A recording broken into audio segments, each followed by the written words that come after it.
कपड़े धोने वाली बहू। शादी के पहले से ही विभा को कपड़े धोने का बड़ा शौक था। कभी नल के नीचे तो कभी तालाब के पास। अरे मेरी नीली वाली लुंगी नहीं दिख रही है। विभा की अम्मा, कहाँ रखी है लुंगी? अरे वो तो विभा ने परसों ही धोकर रखी थी आपकी अलमारी में, देखो वहीं होगी। वो ना मैंने आज धो दी, मुझे लगा कि गंदी हो गई होगी। अरे कैसे गंदी हो गई थी? उसे तो मैंने पहना भी नहीं। हे भगवान, इस लड़की के कपड़े धोने की आदत से परेशान हो गया हूँ मैं। जितना तो घर में राशन नहीं आता, उससे कहीं ज्यादा डिटर्जेंट पाउडर का खर्चा है। इसकी शादी करवा दो, शादी जाए अपने घर में ही करे काम, फिर चाहे घर के कपड़े धोने हो या पूरे गांव के।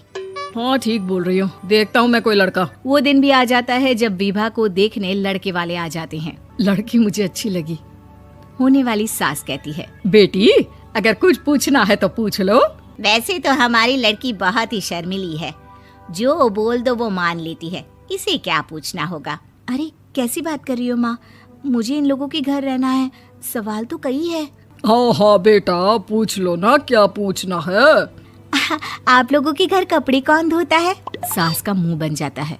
देखो, अगर तुम ये कहना चाहती हो कि तुम्हें कपड़े धोने नहीं आते तो सुन लो, कपड़े मैं ही धोती हूँ, लेकिन तुम्हारे आ जाने के बाद मैं रुमाल तक नहीं धोऊंगी। अरे चुप रहना भाग्यवान, बहू बेचारी घर आई नहीं, उसे डराना शुरू कर दिया। वो क्या है ना बिटिया, अभी तक तो ये कल्लू की माँ ही धोती थी, लेकिन अब तुम्हारे पापा तो दहेज में वॉशिंग मशीन देंगे ही।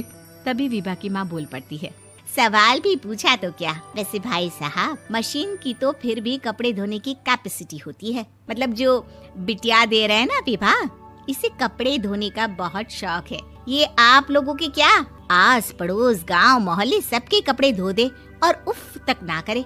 बाहर देखा नहीं आपने कितने कपड़े सूख रहे हैं? सब हमारी बिटिया ने ही तो धोए हैं। बस भी करो ना माँ, शर्म आ रही इतनी तारीफ सुनकर। और तो और एक दाग निकाल कर दिखाओ तो मान जाऊं। हाँ अच्छा, माफ करना बेटा, मैंने गलत समझा। हमें तो रिश्ता बहुत पसंद है। और ऐसे जुड़ जाता है रिश्ता कपड़े धोने का शौक रखने वाली विभा का। उसकी शादी हो जाती है कोयला फैक्ट्री में काम करने वाले कल्लू के साथ। शादी के बाद अचानक विभा चिल्लाती हुई सास के पास आती है। सासू माँ, अरे सासू माँ कहाँ है आप? ये तो धोखा है, धोखा दिया आप लोगों ने मुझे। इसे ससुर के चक्कर के बारे में पता चल गया। अरे तो उसमें तुझे क्यों धोखा मिला है? अरे नल में पानी नहीं आता, कपड़े कैसे कब धुलेंगे? अच्छा, तू पानी नहीं आ रहा उसकी बात कर रही है। तो आपने क्या सोचा? कुछ नहीं। अच्छा, तेरी माँ ने कहा था कि कपड़े धोने का शौक है तुझे, याद आया मुझे। शौक बोलकर कपड़े धोने वाले मेरे जुनून को कम ना आके सासू माँ, कपड़ा धोना मेरा गुरूर है। तभी पति भी वहाँ आ जाता है। अभी मैंने इसे सनी देओल की फिल्म दिखाई है, उसी के डायलॉग मार रही है माँ। अच्छा सुन, साफ बता रही हूँ, पानी सुबह 4 से 6 और शाम को 10 से 12 आता है, समझी? विभा टाइमिंग सुनकर हैरान हो जाती है। ये क्या भूतों का मोहल्ला है? सुबह 4 बजे उठकर कौन कपड़े धोता है? 4 बजे टंकी में पानी जाता है, फिर सारा दिन धोना ना, किसने मना किया? अरे कैसी बात कर रही हैं? 200 लीटर की टंकी में कितने कपड़े धो लूंगी मैं? सुबह ही उठ जाऊंगी मैं। अब क्या था, विभा सुबह 4 से लेकर रात के 12 बजे तक कपड़े ही धोती रहती। एक रोज सास पड़ोस से निकलकर कहीं जा रही होती है कि साथ वाली कहती है, हाँ कल्लू की माँ, जरा ये बताओ कि 2 साड़ी है, 2 ब्लाउज और एक पेटीकोट और एक नाड़े वाला लंबा कच्छा। हाँ तो? अरे तो क्या, कितना लोगी धुलाई ये बताओ। धोबन दिख रहे हैं हम क्या? हमारे पति सरकारी नौकरी से अभी रिटायर हुए हैं और बेटा सुपरवाइजर है कोयला फैक्ट्री में। धोबन समझ रखा है हमें। हाय रे कल्लू की अम्मा, माफ कर दो, वो तो मोहल्ले में यही सब बता रहे थे कि तुमने बहू को कपड़ा धुलवाने के काम में लगा दिया है। सास को पड़ोसन की बात सुनकर गुस्सा आ जाता है। वो घर पहुंचती है जहां घर के बाहर ही इतने सारे कपड़े सूख रहे होते हैं जितने कि किसी धोबन के घर पर। अरे ओ कल्लू की दुल्हन, बाहर निकल। माँ जी यहीं आ जाओ, बाथरूम में चादर धो रहे हैं हम। अरे अभी हम धोते हैं, तुमको बाहर निकलो। ये आस पड़ोस वाले बोल रहे हैं कि हम बहू से कपड़े धुलवा कर उसे कपड़ा धोने वाली बना दिए हैं। अरे छोड़ो ना माँ जी, किन लोगों की बातों में आती हो? आस पास के लोगों का तो काम ही होता है कि वो किसी तरह सास बहू को लड़ा दे।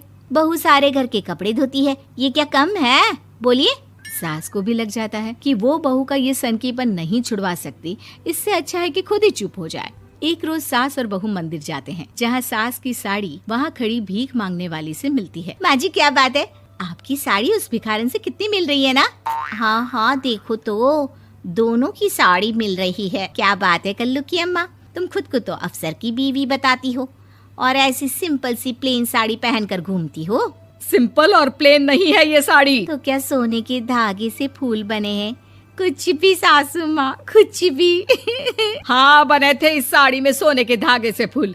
मेरे पति लेकर आए थे मद्रास से स्पेशली मेरे लिए 10,000 की।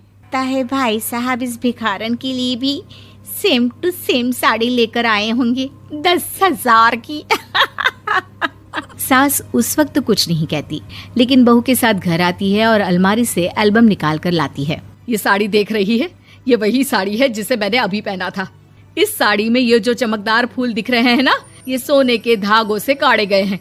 लेकिन तू लोकल वॉशिंग मशीन ब्रश से घिस घिस कर सारे फूलों को निकाल कर साड़ी प्लेन कर दी। मुझे माफ कर दीजिए सासू माँ। और तो और, जब मैंने तुझे तेरी गलती के लिए कुछ नहीं कहा, लेकिन तूने तो सबके सामने मेरा मजाक ही बना दिया। क्यों? बहू को समझ में आ जाता है कि अब से उसका कपड़े धोना बंद।